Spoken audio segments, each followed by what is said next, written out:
Okay, we're live. Hi, this is William Ramsey. Welcome to William Ramsey Investigates. On today's show, I have a very special guest, a returning guest. We've done many shows together. His name is John Brisson. Last name is spelled Brisson, and we've read the documents. He's interviewed me a couple times on subjects such as West Memphis 3, Order of Nine Angles. We've done shows together, at least 2 shows about his research into the finders. There were some finders updates that we did a show on. And also we covered Barbara Marx Hubbard and Peter Thiel. So those are there. You can just kind of go through my catalog if you want to go back and listen to those. But I asked him to come on because I think it's an important subject.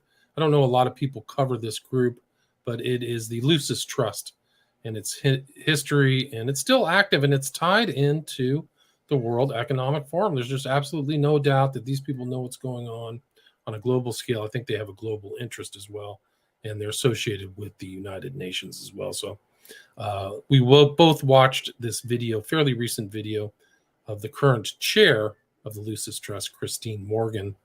And I will put a link in there so people can reference that as well. But she was on another guy's show. His name is Ira Pastor, but he is a member of the World Economic Forum, which John just informed me about. But there's a lot to unpack and a lot to talk about. So John, welcome to the show. Thanks for glad to be back, William, as always. Awesome. Thank you for everything that you do too as well, brother. And I've been researching the Lucis Trust, which is originally Lucifer Trust, or Lucifer Publishing. It was founded by Alice Bailey and Foster Bailey, her husband, which was in, I think it was around 1922. They've worked for many years, for many decades with the United Nations, pushing New Age Theosophical beliefs. We're kind of see it come to a head these past few years in conspiracy culture with the QAnon operation, pushing many similar type theosophical beliefs, as well as Michael Flynn in Hake Kuhnman's church gave a theosophical prayer, literally almost word for word copying Elizabeth Clare Prophet from the Universal Church of Triumphant, invoking the 7 rays, the 7-fold rays, which is the theosophical concept too as well. And so I have that video. If you want to play that, we can play it. Do you want to play it right now? Yeah. Go ahead and play it. Sorry to interrupt. No. Go ahead and play it. But it's interesting because we're seeing a resurgence of this New Age theosophical cult, but this is the prayer. It's actually almost word for word, so it's incredible. This is, this is like jaw dropping. I just have to change my audio so it'll play through here. Okay. Let me know if you can hear this. Okay.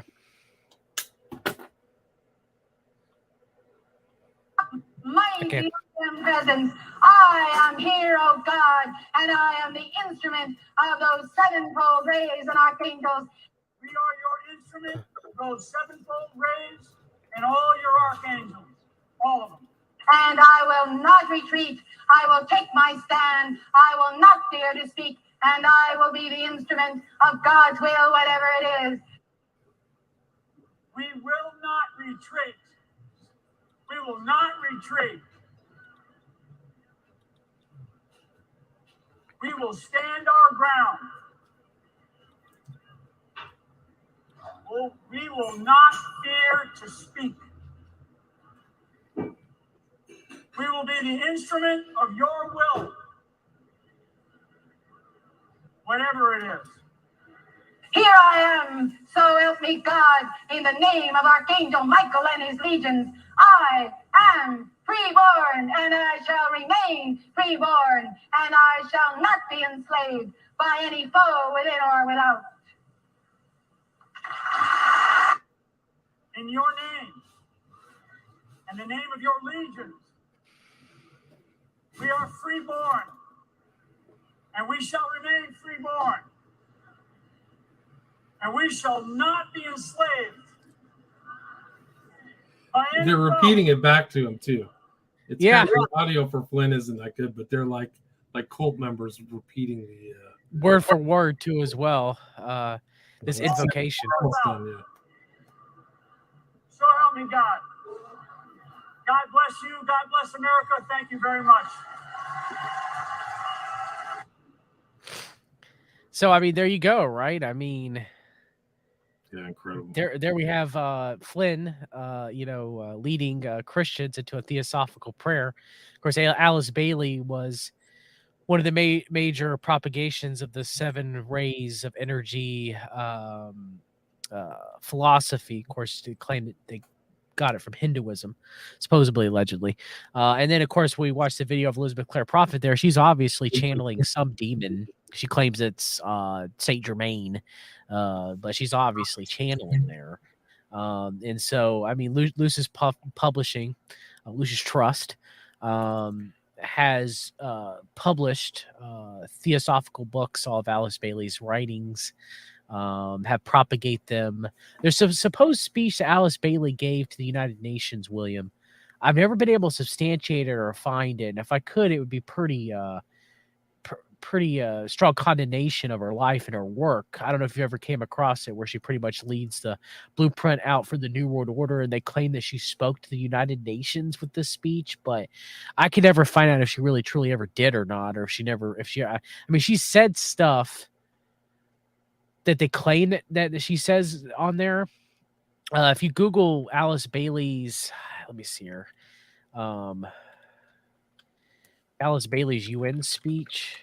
I do have her 10 points. I can bring those 10 up. points, that's it, yes. I've never been able to substantiate if she really said that to the United Nations or not. Now, do I think she has? Yeah. Supposedly, she said it to a speech to the United Nations representing the Lucis Trust. But I've never been able to find said speech or said address to the United Nations. Not to say that she hasn't said it. I just haven't found it. But, you know, a lot of it does seem a lot of what she would say. But I have never seen the actual speech. And if anybody can actually find it, I've seen like PDF copies of like bullet points like that, but more in depth of things that she said in her writings, but never the actual speech itself. But I mean, United Nations and World Economic Forum working together, right, in modern times, and no one really talks about the United Nations anymore. Mostly everybody talks about the World Economic Forum, and the United Nations still is out there propagating New Age beliefs, still pushing the vaccine. They teamed up with Operation Tiberius Kirk and Peter Thiel to track the vaccines. Actually, it was even before COVID. This was 2018, 2019. They were using Palantir Foundry to track the vaccines that they were dropping off in Africa. And so the United Nations is still up to doing wicked things, even to this day, but no one's talking about it. This is actually a picture from Hervoye Morich's website, who was in Switzerland and went to school in Switzerland. And this is in the UN in Geneva. The Cult Pyramid microphone, same building where the offices of UN-affiliated NGO Lucis Trust, Lucifer Publishing Company are located. So this is fairly recent. So he was on site and took this picture. So well, that seems about right. I mean, that doesn't surprise. We got the UN meditation room, the infamous meditation room that Bill Cooper covered extensively, with the black cube inside the meditation room, right? So all these New Age theosophical beliefs are right up the United Nations alley.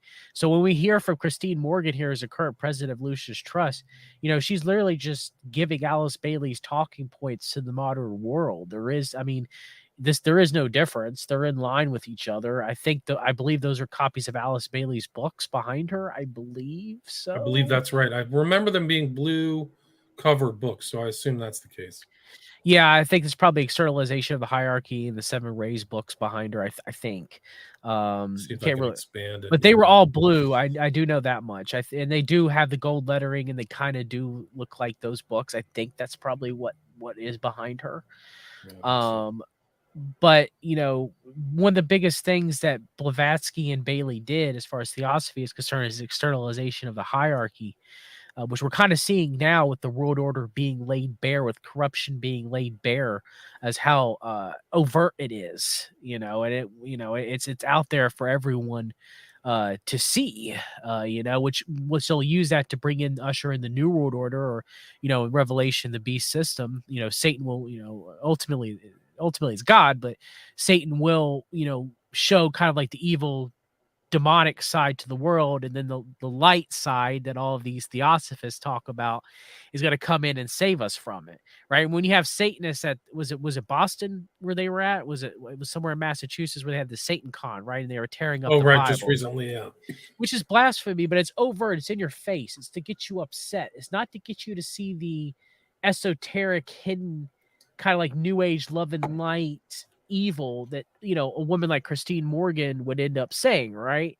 You know, it's like everything they say, you know, to someone who is not, you know, aware of their malevolence, you know, they might think, well, it sounds good, right? You know, it sounds good, you know, but then when you really, you know, dig into who they are and who their writings are and everything, and, you know, Lucis Trust, I mean, Lucifer Trust, Morning Star, you know, I mean, The shining what, one.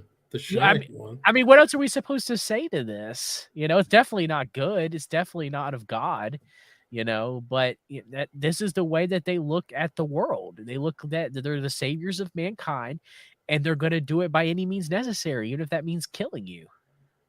Right. So this woman is probably in line with Barbara Marx Hubbard, who at first, you know, glance looks like a nice little old lady. She smiles. She's very friendly, but they have a completely different worldview. And you use the word esoteric. That's how she started this talk. She's talking about the esoteric and defines the term, and about the inner circle. So this kind of thing. But this lady has been the head. Christine Morgan has been the head of the Lucis Trust since 2012 and got into it when she was very young in South Africa, when she was 21. So, and she's part of the Arcane School in London too. So she's gone through the different organizations. But then she does go into Bailey a little bit. She literally explains it's part of the Great White Brotherhood, the Mahatmas, right out of Blavatsky, right? So the Ascended Master stuff that even David Icke is kind of into. He was into Rikorsky at one point. I don't know if he's ever really renounced that, but not to my knowledge, no, he has not. Not to my knowledge either. But that theme is very much in the Bailey Lucis Trust movement. And Bailey she was like the standard person who's like occultist who came to California and then was left Christianity. I think her dad was a pastor. And then she started receiving these things. These books behind this woman are all received books. So you can put it in the long line of like received knowledge. These books, like they were. Yeah, the auto channeling and auto writing from demons, right? The same from like Barbara Marx Hubbard, you know. And I looked up some information about Christine Morgan real quick. She was put forth by the Institute of Noetic Sciences, and so was Barbara Marx Hubbard, which makes sense. Wow. I mean, they're all in the Theosophy group together. And the Institute of Noetic Sciences is interesting. When you look at it, it's a very mystic, esoteric, New Age, Theosophical type group, right? Where they kind of guise it with science. You know, Dan Brown wrote about them in his third novel as The Heroes. Edgar Mitchell. I interviewed the guy who was the head of the Noetic Institute back in the day. I didn't really know their connections too, but Edgar Mitchell was the guy who went to the moon. The astronaut, astronaut. Sorry, thank you. Went to outer space and then came back. And I just did an interview with Juan Ayala about Manly P. Hall, and Mitchell went to Manly P. Hall's place at the Philosophical School, telling him about this incredible thing that happened, and then that inspired him to start the Noetic Institute. That's crazy. Yeah, I mean, they all are connected with each other, right? Yeah, so they know each other. Hall's argument, was bickering with all these other characters too. But yeah, sorry to interrupt. So I didn't know the Noetic was involved with her. Yeah. Well, yeah, and the thing about the Institute of Noetic Sciences is Edgar Mitchell is one of the founders, but the other founder is Paul Nathaniel Temple Jr., which you have CMP connections and right connections through the Templeton Fund. And the Templeton Fund funds Institute of Noetic Sciences.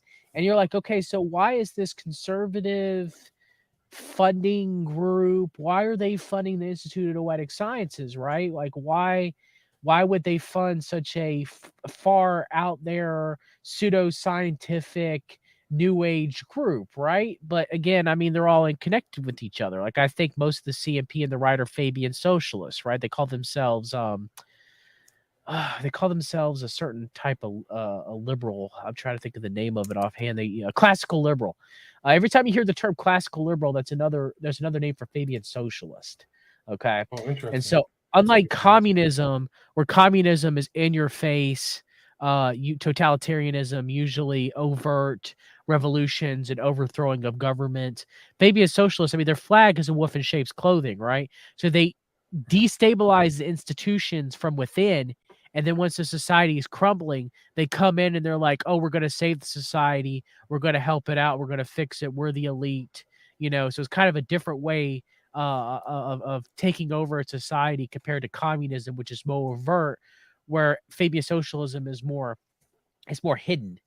And so, you know, the Institute of Noetic Sciences, being funded by right-wing so-called Christian groups and having vast connections to the Council for National Policy, you know, for most people, that should make them pause and think about it. When the CNP acts like it's a Christian or a Judeo, quote-unquote, Christian group or whatever, why are they funding something as New Age and esoteric as Institute of Noetic Sciences? And my answer is they're all in bed with each other. So you're right. They are all in bed with each other. Here's my interview with Dean Radin. Yeah, Dean Radin. Yep. Yep. So I talked to him. Gosh, when was that? I re-uploaded that, but you can find it. So it's Dr. Dean Radin, Real Magic, Ancient Wisdom, Modern Science, and a Guide to the Secret Power of the Universe. He's out there everywhere. He's a good friend of Barbara Marx Hubbard as well, too. Dean Radin was. Oh, see, I didn't know that. Wow. Which you see Miss Christine Morgan. I mean, you know, they're all, you know, interviewed and platformed out there by the Institute of Noetic Sciences. I mean, I played Barbara Marx Hubbard's speech to Institute of Noetic Sciences on my channel, and they're just fawning over her like she's some sort of grand dame, just like the CMP fawns over Phyllis Schlafly. You know, I mean, they're, you know, these are like, high up occultish goddesses to them. They worship these women, you know. So, yeah. Yeah, this is one of them. This is one of those people you got to watch out for, man. Yes, very much so. Yeah, she's said some really sinister stuff in here, but with a nice kind of sugar coating. But they're involved in all kinds of. Some of these connections are really shocking. Like with these people, a lot of these, they know each other. Like you can interview them, but you don't know all their connections and stuff.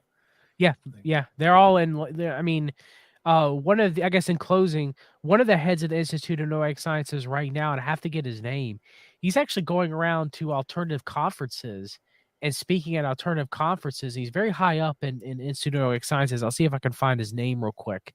But he's out there right now going to various conferences and speaking on, because they've kind of, and this is, Alice Bailey to me is the original truther. Okay. And so they're kind of like, you know, there's always been a kind of a weird combination of trutherism and the occult and New Age, but also trutherism and Christianity too. There's kind of been like this weird, you know, back and forth, you know, between that.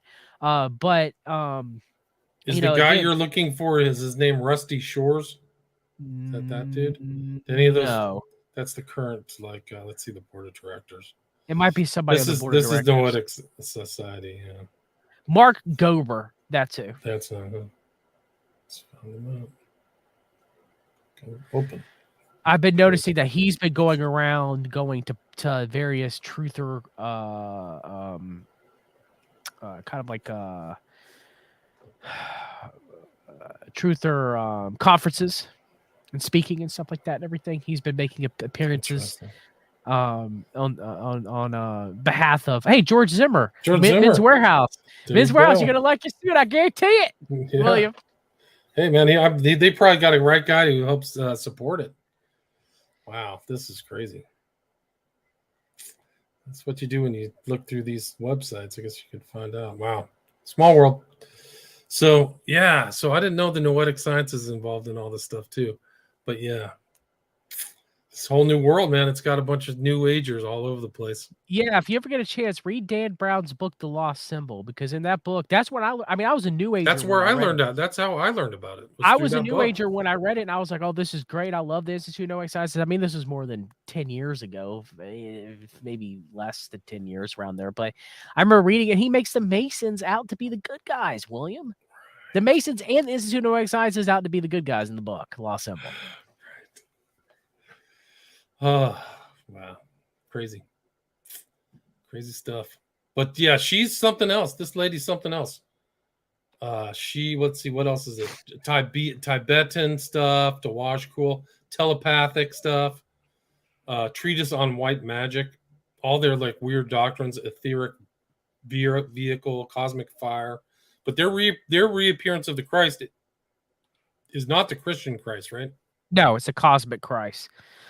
He's just a teacher, like Buddha, or Muhammad. There are many Saint Germain. They're ascended masters. They're world teachers. They'll come back all together for one world religion. Yeah, so there's difference between the cosmic Christ and Jesus Christ, our Lord and Savior, which said he is the only way, the truth, and the life, and the only way to the Father except through him. So there's actually a good book that's written by Josh Peck called let me actually, I think it's I've had Josh Peck on as well. We Second talked about the Dead Sea Scrolls. Yeah. Second Coming of the New Age, Josh Peck and Stephen Bancars. Yeah. It's an excellent book on all the stuff that we're going to touch on, this overview of it that we're going to touch on through this episode, William. It's pretty good. They've sold a lot of books. Wow. 756 5-star ratings. There it is right there. It's an excellent book. And Dr. Heiser, who passed away, went to be with our Lord this year. He wrote the foreword to the book. It's an excellent book for those who are still lost in the New Age. I was once lost in the New Age. It's a good anti-polemic book against it. Yeah, there is a way out. Yeah, this is like the heavy New Age of the New Age, right? Like, yeah, I mean, I'm stuff, reading Alice Bailey right now, and I mean, which book are you reading? I'm reading Sterilization of the Hierarchy. What's it like? I mean, there is the hierarchy is like the hierarchy of demons, right? It's kind of like she discusses kind of like a caste system within society, but also like an esoteric spiritual caste system as well too, like a carnal caste system, but also a spiritual caste system, and how I mean, pretty much what we're seeing now, from one thing I realize is kind of the New Age bit for it is they have to show us everything to negate their karma. Now, as Christians, that's unbiblical. You know, I think that they tell us stuff to kind of seed it in our minds so that we kind of overlook it. Okay, and most people, unless you're aware. Okay, but I'm talking the average person. They put all this stuff. And some of it's working magic rituals too as well, right? It's the reason why they put symbolism. They have symbolism out. But I think the reason why it's became more overt these past few years, and Bailey actually writes about this, is that, but then again, she's writing it from like the incorrect point of view, but she's still writing about this, that, you know, you kind of got like the Q thing, the signs and symbols will be their downfall, right? So she says it'll kind of usher, like their evil will be so overt that will usher in this utopian society because of the people will rebel against it. You know, that's what most truthers believe. That's what most New Agers believe. In the Bible, we know it's the exact opposite. The grand rebellion is a rebellion against God. You know, but that's how they're going to push it as such. You know, when you read, I guess another book right here, I don't know if you've ever read this one, but it's Dark Secrets of the New Age by Tex Mars. And it's the, you know, it lays out the plan. They call it the plan. You know, Q had the plan, right? Well, the New Agers talk about the same plan. They have they have binders called the plan. And when you read about the binders about the plan, it's like it's the same stuff that you heard in the QAnon operation. Wow. It's crazy. That's I've done crazy. a show on so it. it's the same language. The same that exact makes language. Perfect sense. I mean, I've heard the whole rumor that Flynn is behind or involved in the whole psyop. Yeah, makes Flynn and perfect McChrystal. sense. Yeah, Flynn McChrystal and Bannon are very high up in the QAnon operation. Yeah, I'll see if I can try to find the chapter on the plan. He actually has a chapter on it. But yeah, they've all been talking about it. And Barbara Marx Hubbard's talked about the plan too. Talk about it, you know, it's going to come into fruition. And she wrote about it in the late 90s, early 2000s, but it's going to come, you know, come to fruition in the next 30 or 40 years. And it's going to be this peaceful utopia of love and light, and all evil will be, vanquished and conquered from the earth, and everybody will work together. Right. And every time they talk about them, and they talk about literally the ones that don't succumb to the plan, they're going to be ejected from the earth. Like the earth is going to make us like all like go into the stratosphere, you know, like and you're like, what are you talking about, you know? But that's what they write. That's kind of like Holocaust language, like, oh, well, they're just yeah, gonna be gone, you know, they which just I won't mean, be here. before They you read might take a Christine shot Morgan, and die. Yeah, what? can I read? Can I read from John Klezak? Shout out John Klezak, School World Order. You interviewed him. Excellent book, excellent researcher, dear friend of mine, fellow brother in Christ. We were able to uncover Barbara Marx Hubbard actually finally saying that infamous quote that 1/4 of the population is going to be excised from the whole, and that they're the pale horse rider's death, and the elite are going to do it. So we have a pre-published manuscript of her book that was originally her esoteric beliefs on the Book of Revelation. Okay, so when you say that they write in this flowery language that they're going to kill you, they really are. So if you don't mind, I'll read from that real quick. No one's heard from this yet for a very long time, but this is actually it. Okay, this is from her the Revelation manuscript. She goes, out of the full spectrum of human personality, 1/4 is electing to transcend with all their heart, mind, and spirit. 1/4 is ready to choose to do so, given the example of the other who has made the commitment. 1/4 is resistant to election. They are unattracted by life ever evolving. Their higher self is unable to penetrate the density of their mammalian senses. They cannot be reached. They do not ask, yet they are good. They go about their business, eating, sleeping, reproducing, and dying. They are full-fledged animal and humans. Animal humans, huh? Sounds like Untermenschen or something. Yeah. 1/4 is destructive. They are born angry with God. They hate themselves. They project this hatred onto the world. They are defective seeds. There have always been defective seeds. In the past, they were permitted to die a natural death. Their bodies were recycled to a new life, and their souls reincarnated in bodies capable of receiving signals from the higher self. And she also writes, we, the elders, have been patiently waiting until the very last moment before the quantum transformation to take action to cut off this corrupted and corrupted element in the body of humanity. It is like watching a cancer grow. Something must be done before the whole body is destroyed. Now, as we approach the quantum shift from creature human to co-creative human, so they believe little God philosophy that we could be just like God, okay? We could co-create with God. The human who is an inheritor of godlike powers, the destructive 1/4, must be eliminated from the social body. We have no choice, dearly beloveds. It is a case of the destruction of the whole planet or the elimination of the ego-driven, godless 1/4. At this time of planetary birth can, if allowed to live on the reproductive, their defective disconnection.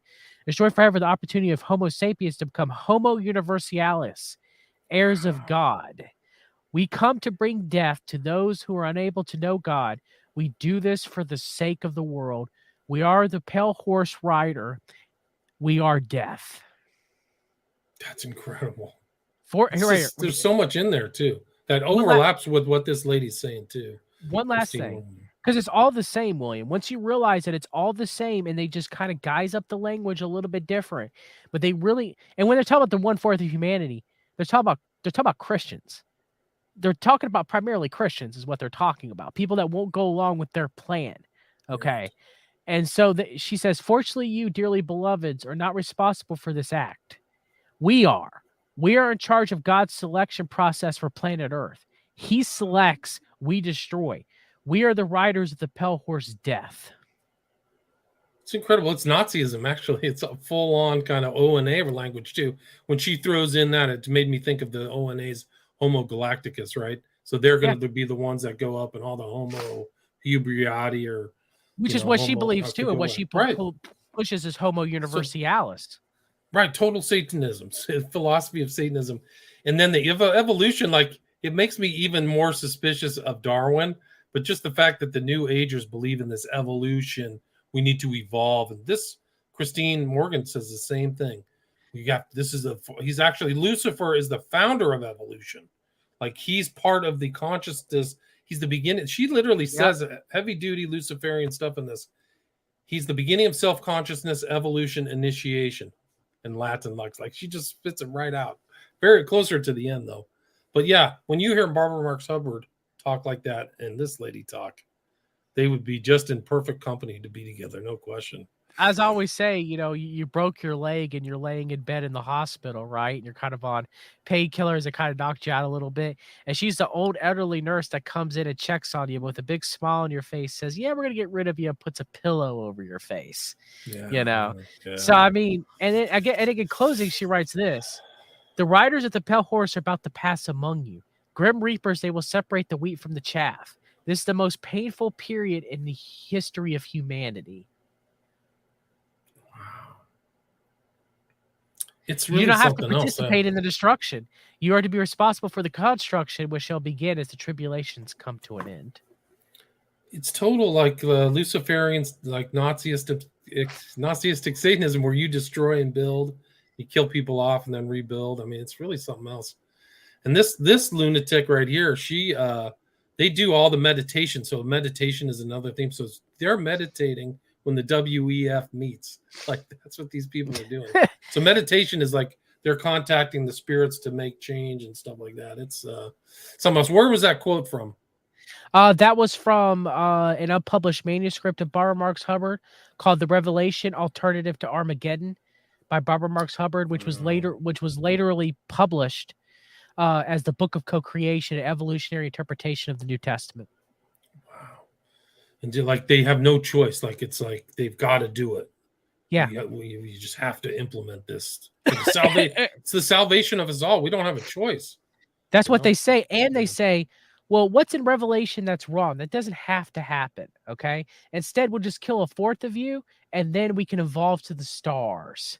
Okay. So what's written in the Bible as the end of mankind? Oh, that's just a lie. Don't worry about that. We instead, as long as we kill 1/4 of you, we can populate the universe and the cosmos. Wow. So, It's and she also talks about worshiping, and Alice Bailey does too. They talk about worshiping an atomic bomb and atomic energy. I have another book on Happy Birthday Planet Earth where I think I read it. When we did Barbara Marx Hubbard for your show, William. But they talk about worshiping mRNA. The mRNA has magical, mystical properties. In the mid 1980s, she wrote this, okay, and worshiping atomic energy and the atomic bomb, and she writes about it in this book. And Alice Bailey wrote about it too as well. I wish I had Deanne Oatloper's excellent book on Kabbalah on here, but she quotes from Alice Bailey. Let me see if I can find it, where talking about the worshiping atomic energy as God's energy manifesting itself. Wow, incredible. And she talks about energy too in this. Morgan does. It does. Everything is energy. Yeah, she did it at the very end. And she kind of had that whole Barbara Marx Hubbard thing. Imagine a new world. We're in the old mindset. We need to have the new mindset. Get rid of illusions and materialism. And then we can go to our earthly paradise, So the new mindset is killing 1/4 of the population that doesn't want to go along with their love and light bull crap.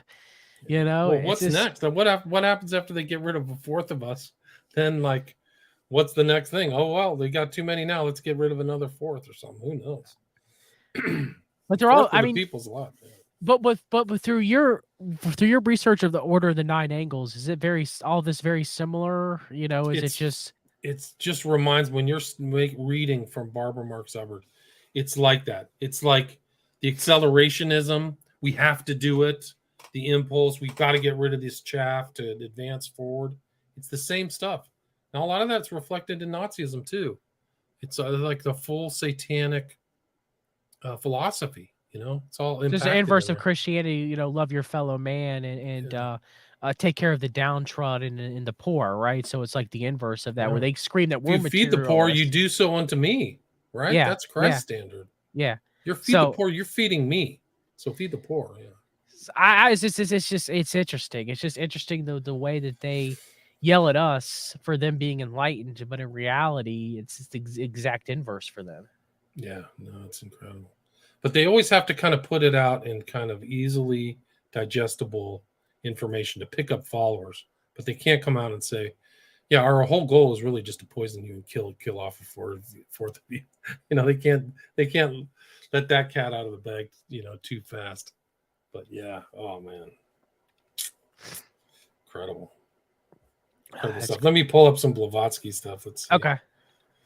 These are also in line with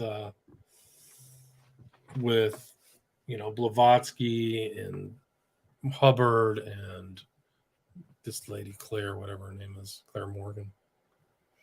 Blavatsky says here, and now it stands proven that Satan, or the fiery red dragon, the Lord of Phosphorus, and Lucifer, our light bearer, is in us. It is our mind. Lucifer represents life, thought, progress, civilization, liberty, independence.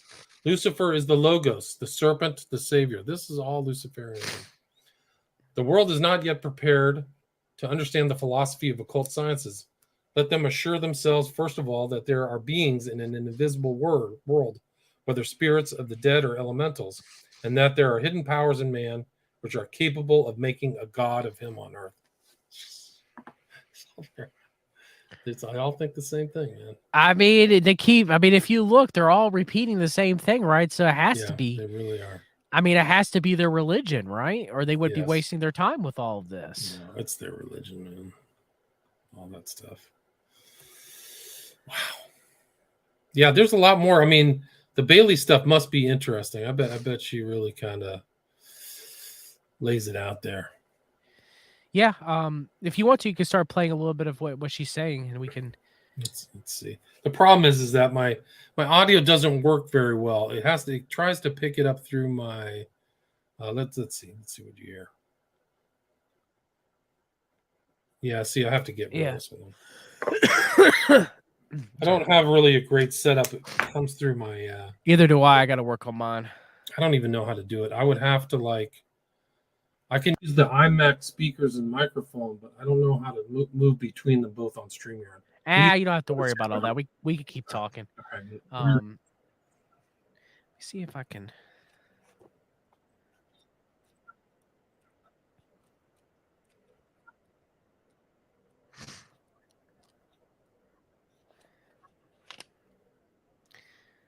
I'm just looking up and see if I can find anything about the plan. You ever heard them talk about a planetary commission of aliens? That's pretty common too. I don't remember that. No, I don't. Well, here's one of the chapters in Dark Secrets of the New Age where you talk about Nazism. They talk about a new master race. John Randolph Price has a book called The Super Beings, where he writes, when a man realizes his God identity, a race of gods will rule the universe. Right, and then they have a different, they have a different view of God. God isn't like a literal being somewhere else. It's like consciousness, the God consciousness. So their theology is it's not biblically based. No, they believe the one true God is suppressed them, and the Lucifer liberates them. He liberated people by tempting Eve into eating the from the tree of the knowledge of good and evil, and doing so that liberated man. They look at the inverse of a biblical perspective, that the serpent lied to Eve and distorted God's words and told her that she would be as powerful as God and she would live forever if she ate of the tree of the knowledge of good and evil, which was not true, obviously. And so, it's kind of like the inverse where they look at Lucifer as the savior or Satan as the savior instead of God. Right. So. No, he's the one who's going to take away all suffering, right? If you follow Lucifer, then all the suffering goes away. Yes. Something like that. She said something about all the suffering on the planet or something like that. Somewhere like that.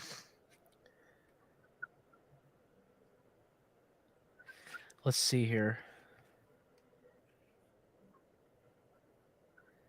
So right here, John Randolph Price said the plan's centerpiece, the main event as he calls it, will be the coming of the New Age Christ, the building of his kingdom on earth, to be accomplished by a new race of God-men.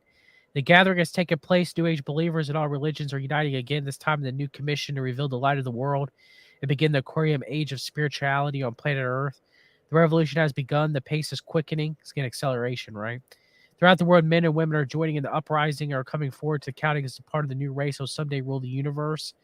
Now we co-create the future according to the plan. Wow. I had not heard the plan before, but that's really scary. This kind of plan or blueprint or whatever, like the WEF's 2030 plan, right?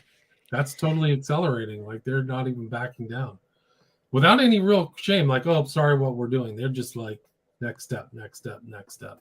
All with people like this, this Luciferian, whatever you want to call it, behind it all, Yeah, So, very much so. And so, they kind of put it forth that we're kind of seeing it now with how inept Biden is. Biden might be one of the worst presidents the United States has ever had as far as like exposure of how corrupt government is and how corrupt the elite are behind him. Not to say that Trump was not corrupt either, by all stretch of the imagination he is. But it's more unveiling with Biden to set up, I believe, for Trump to become president in 2024. We'll see what happens. It'll be interesting. There's no doubt. If Biden can make it that long without just kind of turning into a total vegetable. But one of the interesting things is I think the Lucis Trust is mentioned or is a supporter, or there's some kind of connection between the Lucis Trust and the Clinton Foundation. Have you heard that? Not offhand, but that doesn't surprise me. I have that in my notes. I'll have to go back and double check that. But that would be interesting because Epstein was the one who helped the Clintons put together the Clinton Foundation. He was one. Yes. So like that would tie that whole group in with the Lucis Trust. So like make it even more bizarre. They have like Lucis Trust reading rooms in the UK, New York, just all that stuff. Well, we know that Peter Thiel is tied in a lot with the kind of New Age esoteric side of longevity, right? You see, the Institute of Noetic Sciences have many longevity researchers on that they try to want to live forever, so they won't die and face God's judgment. And so you see kind of a lot of and Barbara Hubbard talked a lot about longevity as well too, and talked about how that was one of the godly powers listed when she went. She listed biotechnology as one, but she listed longevity as another one. And so they're kind of obsessed with longevity as well too, and trying to live forever. And so we see Ira Pastor, if I remember correctly, something that I had came across with him was he was very big into cellular repair, regeneration. His company was BioQuark, right? And so he if you Google his name, you'll find connections between him and Peter Thiel and longevity and stuff like that and everything. Oh, interesting. So makes perfect sense.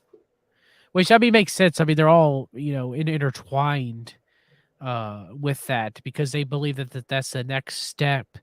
I mean, that's what Satan, Lucifer told Eve, right? If you eat from the tree of the knowledge of good and evil, you shall never die, right? Mm-hmm. So that's what they're trying to obtain is immortality, which I don't think they'll never really truly reach that.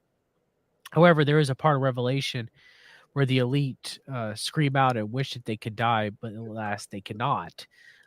So I don't know if, that plays a role in it. I think about it sometimes. I get the exact scripture, but sometimes I wonder if that plays into a role where eventually that does happen, where they're able to reach some sort of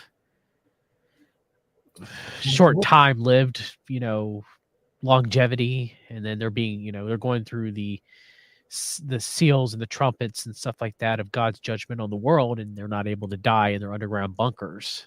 I've heard that too. Yeah. What's your thought on Lucifer being represented in Isaiah 14:12? I will ascend to heaven. Do you think that's what it's referencing? I've heard different interpretations of it.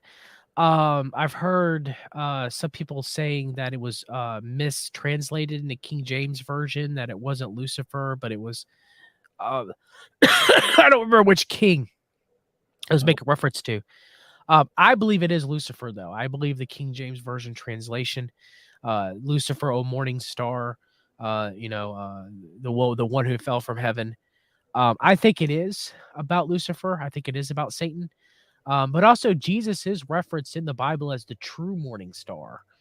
He has a revelation to as well, which also makes me believe that the King James version, translation of Lucifer, which I think it was done even before. Let me actually look up. Let me read it. I'm going to read it right now. Isaiah 14. Okay, go ahead. How you are fallen from heaven, O day star, son of dawn.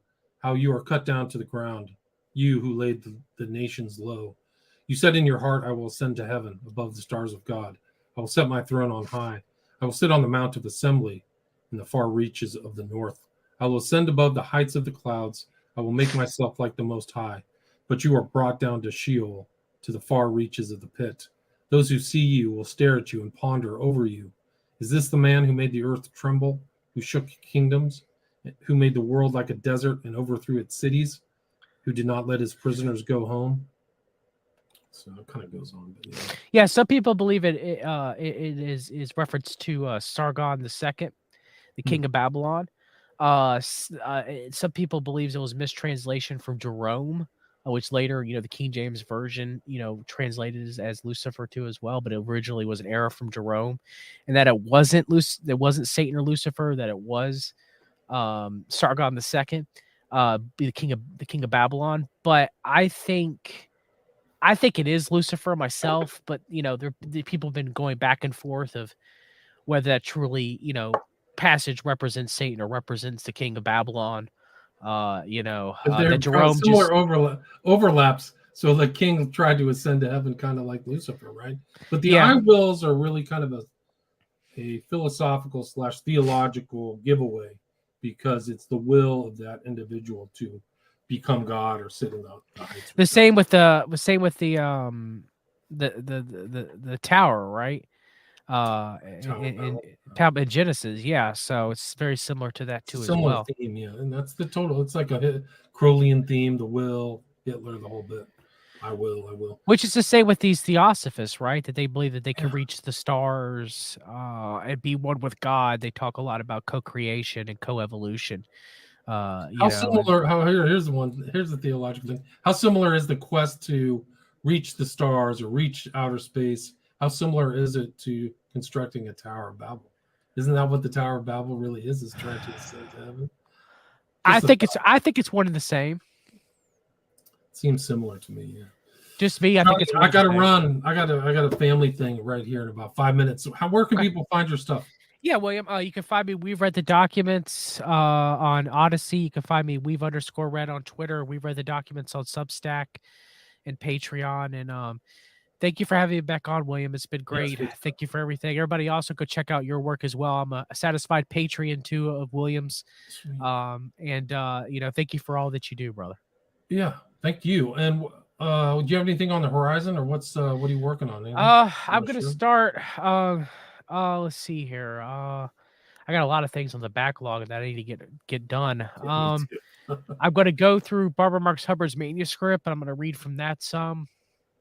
I'm going to do another show exposing Tucker Carlson, and I'm going to go over his speech to the Heritage Foundation, and also these. Don't you think he's just detected the sign of the times? And that he's getting out there because nobody respects anything on TV anymore. I mean, I think he just knew which way the wind blows. It's like, I'm down. I don't know. I think it was set up from what I've seen, because David Brock, you go back and you look at the history of David Brock and James Alefonsis and Tucker Carlson, they were like this. Really? Wow. They were like this for more than a decade. Wow, and know David that. Brock was really good friends with Tucker Carlson's father, Richard Carlson. That's how they met each other. I didn't know that. That's so crazy. All of these quote unquote media matter leaks, to everybody who's conservative, they make Tucker Carlson look out to be better, right? So it doesn't surprise me if Tucker Carlson got David Brock on the phone and was like, "Hey, you ready to drop that stuff?" So, and then he's pals with Hunter Biden. Hunter too. Biden, like, yeah, his buddy, yeah. 2 separate Comet Pizza Ping Pong reviews in the 2000s that said that Tucker Carlson was a very important person and a very frequent guest and friend of James Alefonsis. Wow, that's incredible. And people found out after Hunter Biden's laptop leaked that Biden was also hanging out at pizza spot. Doesn't surprise me. They're all good. There's a page there from the 2012 or something that Hunter Biden was on there. So these guys were all hooked up and that stuff. Johnny, I got to run, man. All right, God bless. Thanks so much. I'll put it in the show notes. Cheers. Thanks for coming on. All right. Okay, summer is almost here, and are your floors ready for it? Well, if not, go ahead and have 50 Floor come out today, because they bring all the samples that you need to your home so that you can see them in your light, in your decor. And the installation is so easy. Here's why you need to use them now, because now until the end of May, 50 Floor is offering free installation on all carpet, hardwood, laminate, and vinyl. Just use promo code PODCAST for an additional $100 off. Call 877-50-FLOOR. 50 Floor is home improvement done right.